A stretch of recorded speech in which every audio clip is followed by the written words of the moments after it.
Hello students, now in chapter number 15, some natural phenomena. Today our topic is the story of lightning. कैसे ये lightning की story है आप आज इसको जानेंगे. तो चलो देखते हैं. लास्ट सेशन में हमने देखा था electroscope how the transfer of the charges can take place and the foils aluminium foil can be collapsed. ठीक है, ये हमने जाना था, लेकिन फिर भी थोड़ा सा और शॉर्ट में उसको समझ लेते हैं.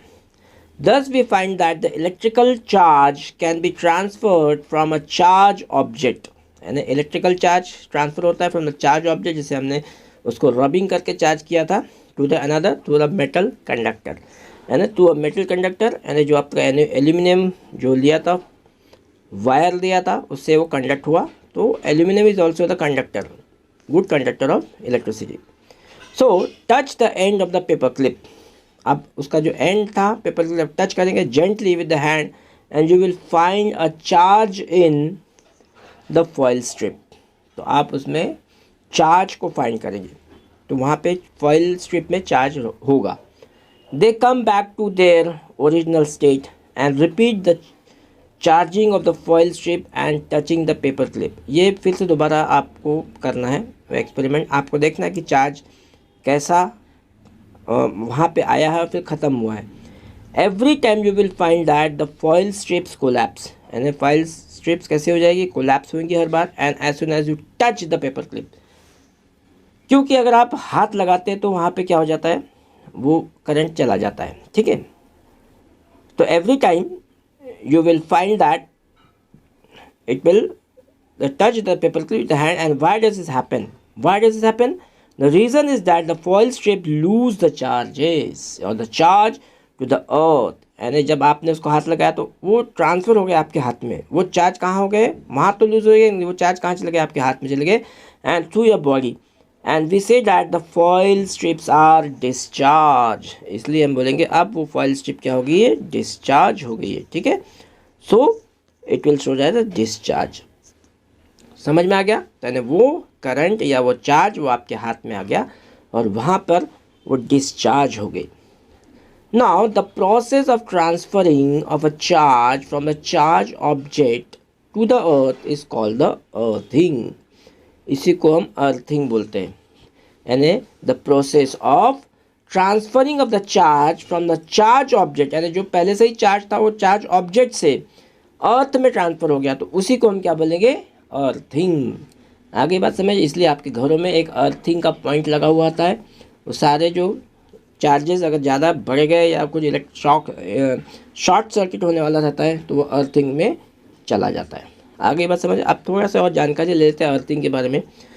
Earthing is provided in buildings to protect us from electrical shocks due to any leakage of electric current. हाँ, अभी मैंने समझाया था इलेक्ट्रिक करंट लीकेज होता है तब हमें उससे बचाता है. अब आ जाते हैं new topic, that is the story of lightning. अब यहाँ से हम पढ़ने वाले हैं story of lightning. It is now possible to explain lightning in term of charges produced by the rubbing. हमने क्या देखा था, कैसे हम चार्ज को प्रोड्यूस कर रहे थे, by the rubbing only we are just developing or producing the charge. You learned in the class 7th that during the development of the thunderstorm, है ना, thunderstorm होते थे, बादल गरजते थे, the air current moves upward while the water droplets moves downward. यानी कि air current कहाँ जाता था, the air current moves upward while the water droplets moves the downward. ये होता था. And these vigorous movement cause the separation of the charge. और यही movement से separation of the charge होता है. ठीक है, that is called the separation of the charges. यानी कुछ पॉजिटिव का नेगेटिव में बदल जाना, अब नेगेटिव का पॉजिटिव में बदल जाना, यही होता है separation of the charges. So, by the process not yet completely understood, the positive charge collects near the upper edges of the cloud. यानी अपर एजेस में कौन से चार्जेस होते हैं क्लाउड्स में, upper edges of the cloud positive charges, and the negative charges accumulate near the lower edges. अगर हम ये देखते हैं, आपका पिक्चर देखते हो, देखो यहाँ पे ये हो गया पॉजिटिव चार्ज और ये नीचे के एजेस में हम देख लिए क्लाउड के नीचे के एजेस में नेगेटिव चार्जेस, ये ऐसे डेवलप होते हैं. सो the positive charges collect near the upper edges of the cloud and the negative charges accumulate near the lower edges. There is accumulation of positive charge near the ground also. ठीक है, when the magnitude of the accumulated charges becomes very large.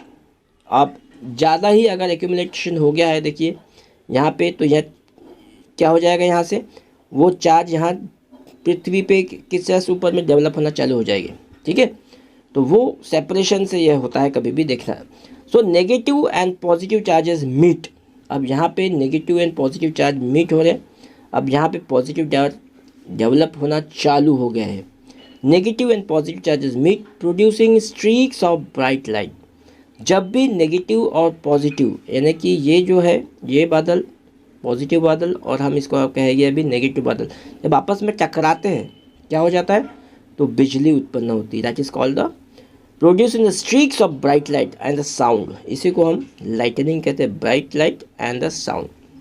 ठीक है, we see streaks as lightning. The process is called electric discharge. अब ये discharge होना चालू हो जाते हैं. जब भी डिस्चार्जिंग होता है तो बिजली कड़कती है, ये ख्याल में रखना. जब भी पॉजिटिव नेगेटिव में से अंदर में जब भी आपस में टकराते हैं तो वो क्या होता है, the process is called the electric discharge.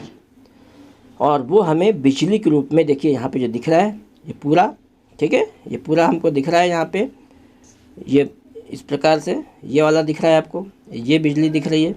ठीक है, और ये यहाँ से निकल रही है. ठीक है, that is the discharge. Understand. चलो देखते हैं अभी आगे का. The process of electric discharge can occurs between 2 और मोर क्लाउड्स. ज़रूरी नहीं कि 2 ही क्लाउड रहते, ऐसे बहुत सारी जगह में होते रहता है, बहुत सारे क्लाउड्स में होता रहता है. और between the clouds and the earth also.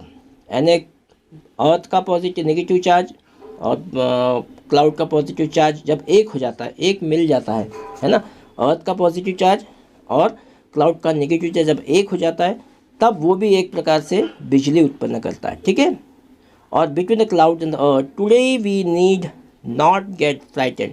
यानी जब बिजली गिरती है, जब हम बोलते हैं ना बिजली गिरती है, तो क्या होता है कि ये जो है यहाँ पे हमने जो बताया है, तो ये जब ये पॉजिटिव और ये नेगेटिव में जब करेक्शन बनता है तब वो नीचे आ जाती है. अगर इनके बीच में रहा तो उसे ऊपर के ऊपर में ही कड़कते रहेगी बिजली, है ना, नीचे नहीं गिरती है. तो वो ख्याल में रखना है आपको. इन दोनों के बीच में अगर ये हो गया तो वो डिस्चार्ज होगा और स्ट्रीक लाइटनिंग होगा, साउंड निकलेगा. लेकिन नेगेटिव बादल और पॉजिटिव अर्थ का कनेक्शन अगर मिल जाता है बाय द वे, तब वो बिजली नीचे की ओर आ जाती है और वो हमें नुकसान पहुंचा सकती है. So now we understand the basic phenomena. Scientist are trying hard to improve this understanding. However, lightning strike could destroy life and property. ये मैंने पहले भी बता चुका है, destroy the life and the property को destroy करते हैं. It is therefore necessary to take measurement to protect ourselves. इसलिए हमें अपने कुछ प्रोटेक्शन की आवश्यकता होती है, फिर मेजरमेंट या मेजर्स की आवश्यकता होती है जो हमें लेने चाहिए समय समय पर. और वो क्या मेजर्स है और वो सारे क्या प्रोटेक्शन प्रिकॉशनरी मेजर्स है, वो हम बाद में नेक्स्ट सेशन में देखेंगे. I hope student you understand how the electrical discharges can takes place. Okay, positive and negative clouds collapse each other to produce the lightning and sound also. Okay, वे मैंने बता दिया है, तो मतलब आपको समझ में आ चुका है. So students, we complete or end our session here only. We will meet next new session in a new topic. Okay, goodbye.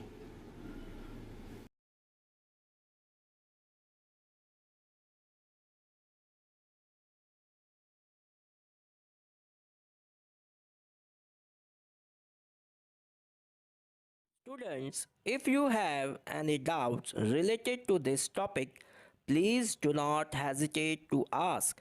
Write your doubts in the comment box. I will answer your question. Thank you.